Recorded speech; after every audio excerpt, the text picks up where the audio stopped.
Selamat pagi Ibu atau Bapak Guru yang saya hormati dan teman-teman yang saya cintai dan saya banggakan. Perkenalkan, saya Galang Suryalalif dan rekan saya Erwin Febrian, Fatih Haidar, Muhammad Daniel Albab, dan Muhammad Afiq Hanan dari kelompok 1 kelas 11 PPLG 3 akan mempresentasikan hasil belajar kami tentang dasar pemodelan perangkat lunak berorientasi objek. Mohon didengarkan dan diperhatikan baik-baik ya. Penyampaian materi pertama akan dibacakan oleh Fatih. Permodelan berorientasi objek. Permodelan adalah pendeskripsian atau gambaran bentuk tertentu sebelum memulai pengodingan. Konsep pemodelan berorientasi objek merupakan konsep yang digunakan untuk menyederhanakan segala jenis permasalahan yang ada dalam sebuah sistem dengan menggunakan banyak objek. Model sistem perangkat lunak yang sistematis dan terstruktur mempunyai tahapan-tahapan tertentu yang bisa dikembangkan untuk menjadikan sebuah aplikasi atau sistem tersebut lebih baik. Konsep yang digunakan untuk menyederhanakan segala jenis permasalahan yang ada dalam sebuah sistem atau tahap awal pengembangan. Pemodelan sistem adalah proses pengembangan model sistem dengan masing-masing model mewakili perspektif yang berbeda dari sistem itu. Aspek yang paling penting tentang model sistem adalah bahwa ia meninggalkan detail. Ini adalah representasi abstrak dari sistem. Model biasanya didasarkan pada notasi grafis yang hampir selalu didasarkan pada notasi dalam Unified Modeling Language atau UML. UML adalah bahasa pemodelan visual untuk menjelaskan sebuah sistem perangkat lunak yang termasuk UML antara lain diagram kelas, diagram activity, diagram use case. Tujuan pemodelan perangkat lunak. Terdapat 5 tujuan pemodelan perangkat lunak, yaitu 1. Media komunikasi, 2. Sarana pendukung sistem, 3. Proses pengujian, 4. Mendefinisikan struktur, 5. Perilaku sistem. Metode pengembangan perangkat lunak. Metode pengembangan perangkat lunak adalah sebuah cara sistematis untuk merancang dan meningkatkan fungsi program agar pemakai lebih mudah dalam mengoperasikan perangkat lunak. Terdapat beberapa macam metode pengembangan perangkat lunak. Contoh diantaranya ialah metode waterfall, metode prototype, metode spiral, metode RAD, metode agile, dan metode scrum. Metode waterfall. Metode waterfall merupakan suatu proses pengembangan perangkat lunak berurutan. Model berkembang secara sistematis dari satu tahap ke tahap lain, seperti halnya dengan air terjun, melewati fase-fase perencanaan, pemodelan, implementasi, atau konstruksi, dan pengujian. Dalam metode waterfall, fase-fasenya berurutan sebagai berikut. 1. System and modeling, yaitu mencari kebutuhan dari keseluruhan sistem yang akan diaplikasikan ke dalam bentuk perangkat lunak. 2. Software requirement analysis, yaitu proses pencarian kebutuhan diintensifkan dan difokuskan pada perangkat lunak. 3. Desain, mengubah kebutuhan menjadi representasi ke dalam bentuk blueprint perangkat lunak. 4. Coding, implementasi dari bentuk desain diubah menjadi bentuk bahasa pemrograman yang dikerjakan oleh programmer. 5. Testing, penguji cobaan fungsi-fungsi program agar terbebas dari bug atau error. 6. Maintenance, yaitu pemeliharaan suatu perangkat lunak dan di dalamnya termasuk pengembangan. Metode prototype. Metode prototype merupakan proses pembuatan model perangkat lunak yang pengembang dan pengguna saling berinteraksi selama proses pembuatan. Pengguna memiliki gambaran dasar program dan diizinkan melakukan pengujian awal sehingga pengembang dapat dengan mudah memodelkan perangkat lunak yang akan dibuat. Ada 7 tahapan metode prototype, yaitu 1. Pengumpulan kebutuhan, mengidentifikasi semua kebutuhan. 2. Membangun prototyping, yaitu perencanaan sementara yang berfokus pada penyajian pelanggan. 3. Evaluasi prototyping, apakah sudah sesuai dengan keinginan pelanggan. 4. Mengkodekan sistem, yaitu disepakatinya atau diterjemahkan ke dalam bahasa pemrograman yang sesuai. 5. Menguji sistem, mengetes sistem yang sudah menjadi perangkat lunak yang siap dipakai. 6.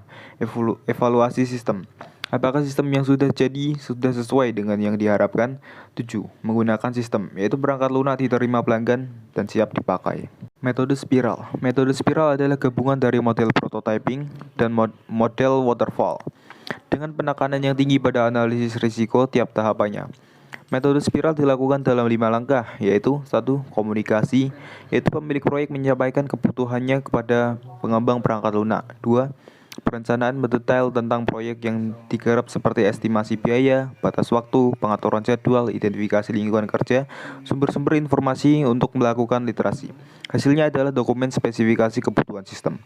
3. Analisis untuk mengidentifikasi berbagai kemungkinan yang bisa terjadi selama pengembangan dan menghasilkan suatu solusi alternatif secara teknis untuk menyelesaikannya. 4. Pengembangan perangkat lunak. 5. Evaluasi dari pelanggan. Mereka dapat memberikan masukan dan tanggapan, mengevaluasi produk kerja sesuai kebutuhan. Metode RAD atau Rapid Application Development merupakan model proses untuk menghasilkan sebuah sistem dengan penekanan pada mempersingkat waktu pengerjaan dan proses agar segera mungkin mengaplikasikan sistem perangkat lunak tersebut secara cepat dan tepat. Alur kerja hanya dibagi menjadi 3 tahap, yaitu requirement planning, penggunaan dan pengembangan bertemu untuk mengidentifikasi tujuan dan syarat aplikasi, di mana seluruh pihak terlibat aktif dalam setiap perumusannya. 2. RAD Design Workshop. Pengembangan menunjukkan tampilan visual desain dan alur kerja kepada pengguna. Berkomunikasi dengan pengguna untuk merancang sistem. Pengguna menanggapi sehingga pengembang bisa langsung menyempurnakannya. 3. Implementasi dari desain ke bahasa pemrograman, sistem diuji dan diperkenalkan. Metode Agile adalah kumpulan dari metode-metode pengembangan perangkat lunak yang berbasis pada iteratif dan incremental model. Agile memungkinkan mengembangkan perangkat lunak yang memiliki requirement yang mudah berubah dengan cepat. Tahapan metode Agile ada 6, yaitu 1. Perencanaan. Pengembangan dan pengguna merencanakan tentang kebutuhan untuk perangkat lunak yang akan dibuat. 2. Implementasi. Proses di mana programmer melakukan pengkodean perangkat lunak. 3. Tes perangkat lunak. Menguji perangkat lunak yang telah dibuat dan memperbaikinya jika terdapat bug agar kualitas perangkat lunak terjaga. 4. Dokumentasi. Proses dokumentasi perangkat lunak mempermudah proses maintenance ke depannya. 5. Deployment. Menguji kualitas sistem. Setelah memenuhi syarat, maka perangkat lunak siap di deployment. 6. Pemeliharaan. Perangkat lunak dipelihara secara berkala karena tidak ada perangkat lunak yang 100% bebas dari bug. Metode Scrum. Scrum adalah kerangka kerja dalam pemodelan perangkat lunak yang menggunakan metode perencanaan, pengerjaan, pengecekan, dan tindak lanjut.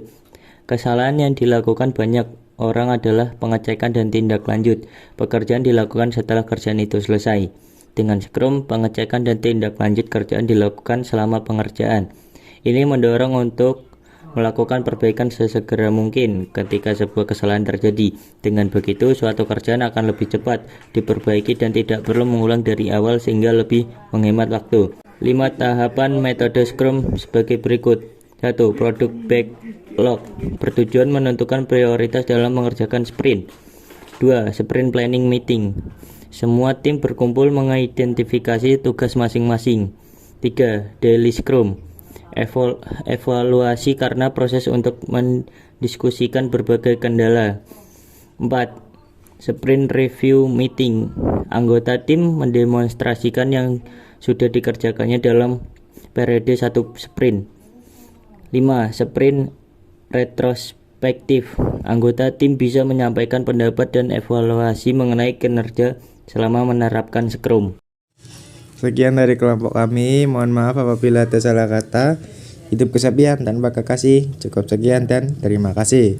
Assalamualaikum warahmatullahi wabarakatuh.